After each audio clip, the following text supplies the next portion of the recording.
Hello, जतिजनाले पनि यो भिडियो हेरिरहनु भएको छ सबैजनालाई मेरो नमस्कार छ है।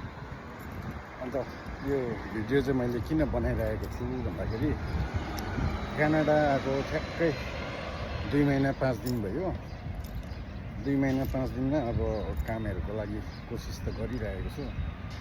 एउटा फुल टाइम जब रेगुलर कामहरू पाएको छुइनँ मैले, तर त्यो बिचमा अन कल जब उनीहरूलाई मान्छे चाहिँदाखेरि बोलाउने भन्ने खालको काम पाएको थिएँ र त्यो काममा 4 दिन जस्तो गएर म काम गरेको थिएँ है।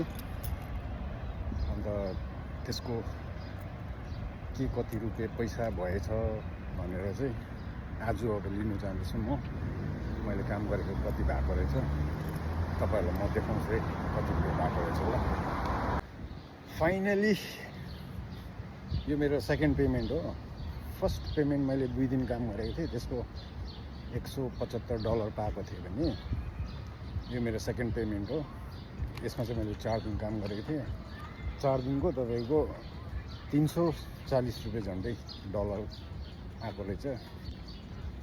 अब यो खुसीको क्षण हो अहिलेको लागि चाहिँ, तर यो पैसा थाप्दै भए पनि मनमा अलिकति दुःख पनि लाग्छ, किनभने फुल टाइम काम पाएको छैन नि त मैले। अन्त फुल टाइम काम पायो भने चाहिँ हो यसरी पैसा आफूले काम गरे अनुसार अझ बढी आउने सम्भावना हुन्छ र त्यही भएर एकदम फुल टाइम जबको अपेक्षा गरिरहेको छु मैले। छिटै पाउने आश पनि गरिरहेको छु। छिटै पायो ओर्यो भने हो यसरी नै तपाईँको हेर्नुहोस् न, तपाईँको झन्डै $340 पाएको छु। हो यसरी अब यो एमाउन्ट बढाउँदै लाने चाहना मेरो मात्रै होइन सबैजनाको हुन्छ होला है।